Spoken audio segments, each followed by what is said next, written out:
it's part of the record labels too, but it all falls back on us. But like, if they say something about the LGBT community or the Jewish community or something like that, go there today. it's gonna be a whole sea of backlash, I know. right? But you could kill a nigga all day, I know. all day on music. Yeah.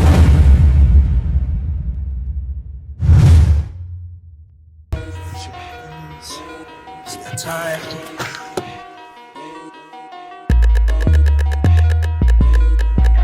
Hey, Fletch! Fletch, where you at, man? It's time. Hey, PK, I'm on my way, bro.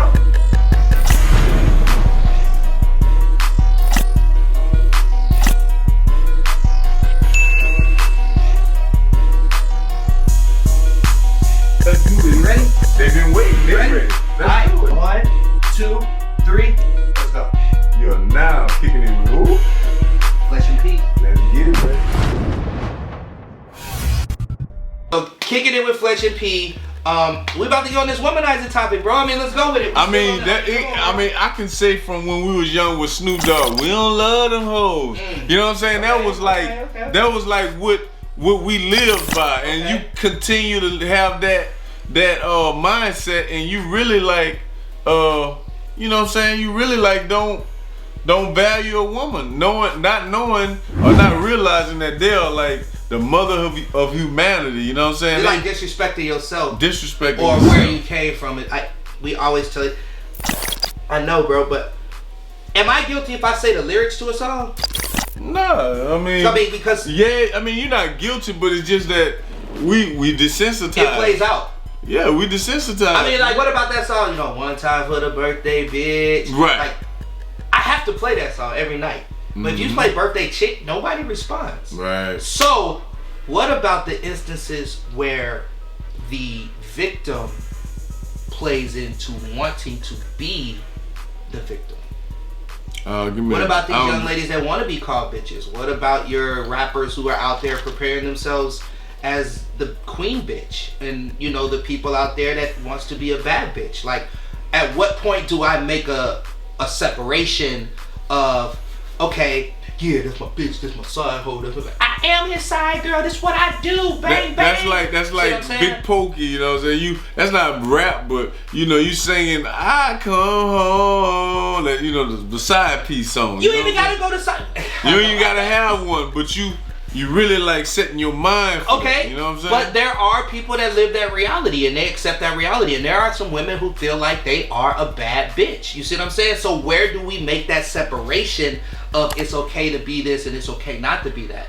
Like, it kind of starts with the females, you know, kind of like holding us accountable, right? Holding us accountable. You can't give a nigga play and you can't be his wife if you know he out there. If every rapper's mama and sister stood up and said they had a problem with women being called bitches and hoes, and you only putting dime pieces on the video, as if there aren't any obese women that are good women, or any, you know, sick. You gotta put all 8, 9s, and 10s on TV. You can't put no 5, 6. You can't put natural beauty on TV. Everything gotta be made up, right?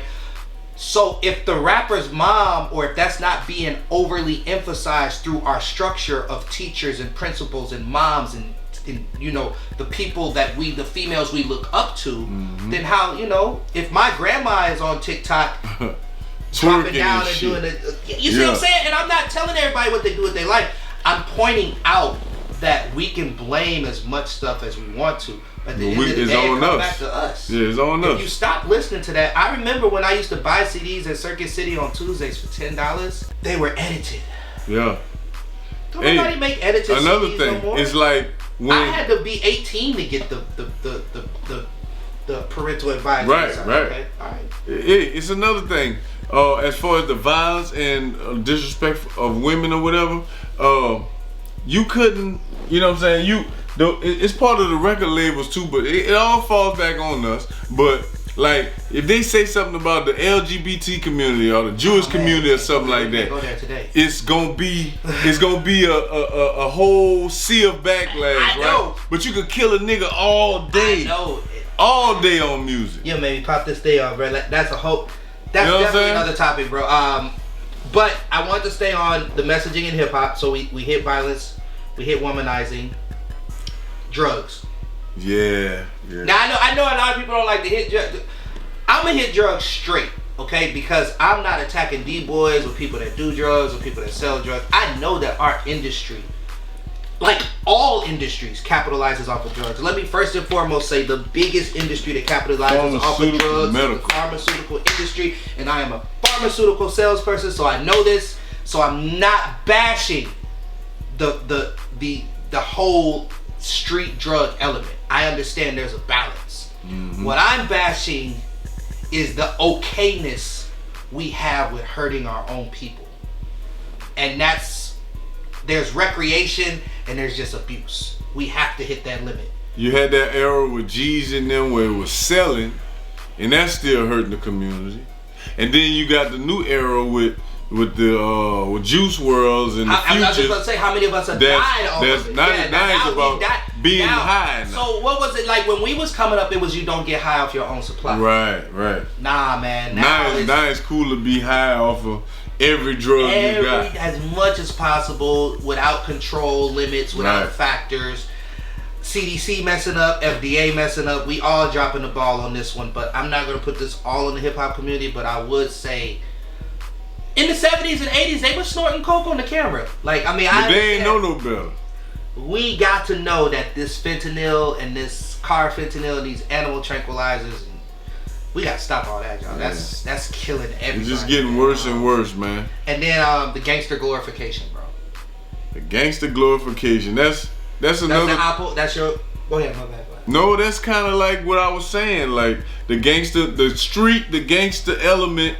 That you know, I used to rap. You know what I'm saying? But see, I wasn't even gonna take it there. You know what I'm saying? I've never been a street guy. I've never been a street guy.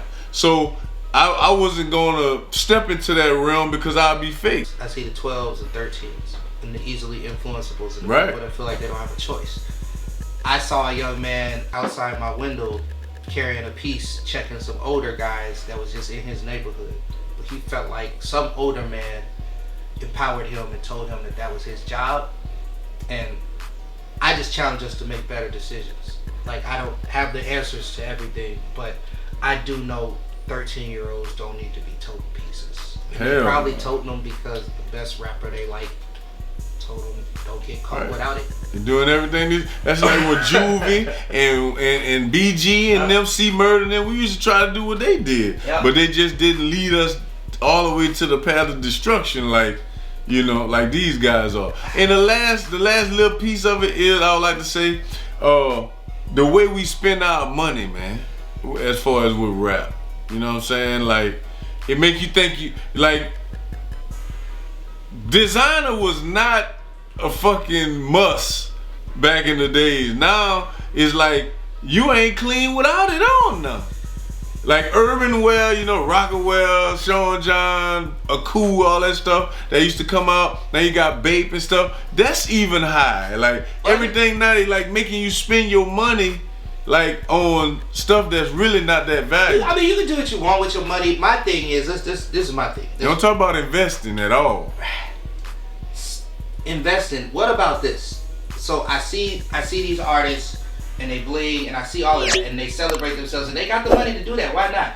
But I never think they think about like the person that's like looking at them, like the younger person that aspires to be them. And it's not their responsibility. Like Charles Barkley used to say, I ain't signed up to be a role model. I get it. But these people are watching you. Yeah, right? it's still a responsibility. You have a social responsibility, right? It, okay, so this is what happens. So let me tell you what happens, and y'all can attest to this. How many of your local rappers do you see trying to imitate that of the successful national and international rapper, right? Let me tell you a story, man. I had this rapper I really wanted to work with. Got the studio time together. I really wanted to work with this rapper. I had like this cheat sheet of like all the email addresses of DJs, send a song to it, everything, man. I charged this man $400. I said, man, $400. We'll come in here, we'll drop the mixtape, we will lay it down. Rapper told me, man, 400 kind of steep, man, it's kind of tough. I said, man, what about your label? What about your people, man? You know what I'm saying? What up, man? 400? Nah, man, I'm going to get back at you. Kid you not, man. That night, I went on Instagram, this dude had a sleeve of $100 bills. The phone, the money phone and shit. You know what I'm saying? He walking around, yeah, man, what I do? Sleeve of hundreds, right? And I, as a DJ, be like, dang. You know what I'm saying? Like, all I needed to push your career for the next 4 hours of my life was, you know, that money to compensate me for my time. But you don't have the money to invest in anything local or anything tangible or anything that goes beyond making you look like something you're not. If you want to look like the Jay-Z's and the Kanye's, you have to put the eggs where they put them to get there. You can't just buy what they have and become them. Gotta invest. If you think that Jay-Z and Kanye didn't have DJs and A&Rs and people behind them that they were breaking off equally to their fashion trend, then you're foolish. Their label was taxing them 3 to 4 times the allowable to make sure that stuff was done for them, so that when they took that picture with that designer on, it got to the right outlet. Right. That's the money you don't see. That's what I challenge you to do. Don't waste your money. Don't just blow it away to look like you got money. At the end of the day, where you at now? And I feel like I be preaching to him, but I'm not preaching. I'm saying that same 400 that night, I saw 10-fold down your arm. You know what I'm saying? Gotta keep it real. So do you think I played that artist's song moving forward? And that's what you gotta think about. They don't invest in themselves and their craft, man. But yeah, we definitely gotta, you know, I think that's enough word on the streets, man. I'm ready to really talk about some shoes or something. Let's do that.